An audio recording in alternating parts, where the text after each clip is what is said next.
The Oyo Empire, one of the most significant pre-colonial empires in Africa, stood as a powerful political entity in present-day southwestern Nigeria and parts of modern-day Benin from the 14th to the late 19th century.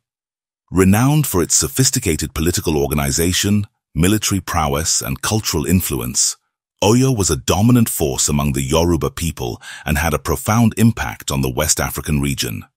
To understand the greatness of the Oyo Empire, it is essential to explore its origins, political system, military structure, economy, culture, religion, and eventual decline.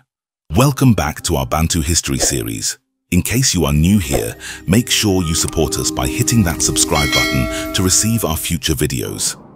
Origins and rise of the Oyo Empire. The Oyo Empire traces its origins to the Yoruba ethnic group, which, according to oral tradition, descended from a legendary figure named Oduduwa. Oduduwa is often credited as the founder of the Yoruba civilization, and his descendants are said to have established various Yoruba kingdoms, with Oyo being one of the most prominent. Oyo itself was founded around the 14th century by Oranmiyan, one of the sons of Oduduwa, and a former king of Ife, another important Yoruba city-state. Oranmiyan is believed to have established Oyo as a center of power, laying the foundation for its future expansion. The early phase of the empire saw slow growth, but Oyo's strategic location on the northern edge of the forest zone and close to the savannah made it ideal for trade and military conquest. Its proximity to trans-Saharan trade routes allowed it to engage in commerce, particularly in horses, which would later become crucial for its cavalry-based military. Political structure and rulership. The Oyo Empire was governed by a highly structured and sophisticated political system that ensured stability and control over its vast territories. At the head of the political hierarchy was the Alafin of Oyo, the king and supreme ruler. The Alafin was considered semi-divine and held immense religious, political, and military authority. However, his powers were not absolute, as a system of checks and balances was in place to prevent tyranny. A critical aspect of Oyo's political system was the role of the Oyo Mesi, a council of 7 senior chiefs who acted as a counterbalance to the Alafin's authority. These chiefs, led by the Bashorun, the prime minister and head of the Oyo Mesi, had the power to advise the Alafin and even compel him to commit ritual suicide if they deemed his leadership unacceptable. This council ensured that the Alafin could not rule without the consent and support of key political actors. Beneath the Oyo Mesi were other officials who managed various aspects of the empire's governance.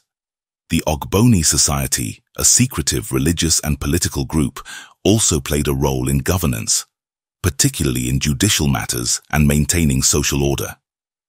The Ogboni were influential in both state and religious affairs, further enhancing the balance of power within the empire. Oyo was organized into a federated system with provincial governors, called the Ajele, who oversaw the various regions and tributary states within the empire.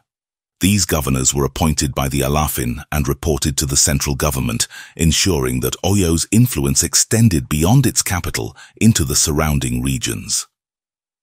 Military power.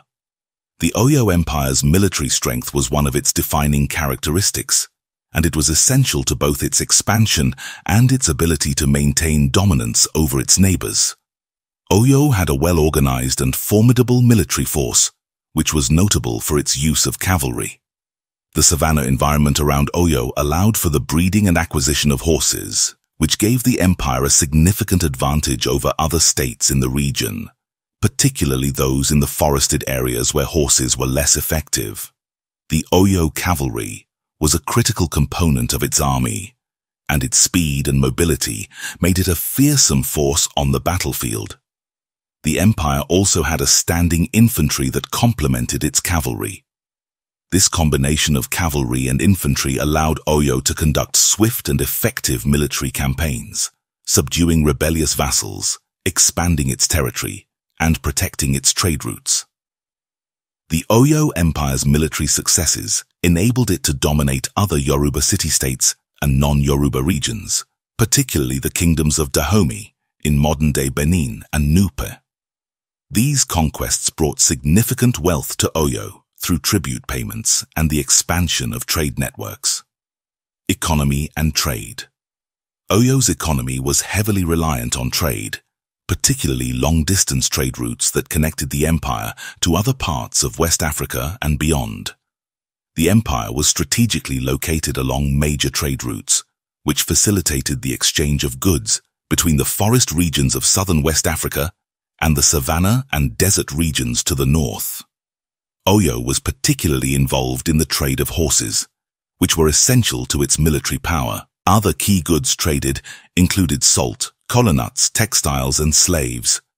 Oyo played a significant role in the trans-Saharan slave trade as it controlled key routes that linked the interior of West Africa to the northern regions and the Arab world. The wealth generated from trade allowed Oyo to finance its military campaigns and maintain its dominance over its territories and vassal states. The empire also engaged in agriculture, with the fertile land around the capital and tributary states producing food crops such as yams, maize, and millet. These agricultural products were essential for sustaining the population and feeding the army during military campaigns. Culture and religion. Oyo was a cultural center for the Yoruba people and played a significant role in the preservation and development of Yoruba traditions, language, and religious practices. The empire was deeply rooted in Yoruba religion, which involved the worship of a pantheon of deities, or orishas, each associated with various aspects of life and nature. The Alafin was not only a political leader, but also a religious figure, playing an essential role in the annual Oro festival, a significant religious ceremony that reinforced the king's spiritual authority and connection to the gods. The festival also served as a means of unifying the people and reaffirming the loyalty of the empire's subjects to the Alafin. Art, particularly in the form of sculpture and metalwork, flourished in Oyo, with the empire producing exquisite works in bronze, ivory, and wood. These art forms were often religious in nature, used in ceremonies or as representations of the orishas and other spiritual beings. Decline and fall of the Oyo Empire. Despite its military prowess and political sophistication, the Oyo Empire began to decline in the late 18th century. A combination of internal and external factors contributed to its downfall. One major factor was the growing influence of the Fulani Jihad in the northern regions, which led to increased pressure on Oyo's northern borders. The Fulani, under the leadership of Usman Danfodio, launched a series of religiously motivated military campaigns that disrupted Oyo's trade routes and weakened its military defenses. Internal dissent also played a role in the empire's decline. Conflicts between the Alafin and the Oyo Mesi over succession disputes and governance issues led to political instability. Additionally, the increasing autonomy of vassal states, particularly Dahomey, further eroded Oyo's power. By the early 19th century, Oyo had lost much of its territory and influence. The final blow came in 1835 when the capital city, Oyo Ile, was sacked by the Fulani forces, marking the end of the Oyo Empire as a dominant political entity. Legacy. Despite its fall, the Oyo Empire left a lasting legacy on the Yoruba people and the broader West African region. Its political structure, military strategies, and cultural achievements had a profound influence on subsequent Yoruba states and African political systems.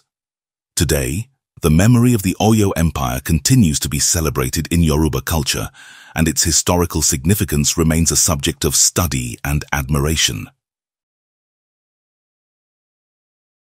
That is all we had for you today. If you enjoyed this video, please give it a thumbs up and comment. Thanks for watching. We will see you on the next one.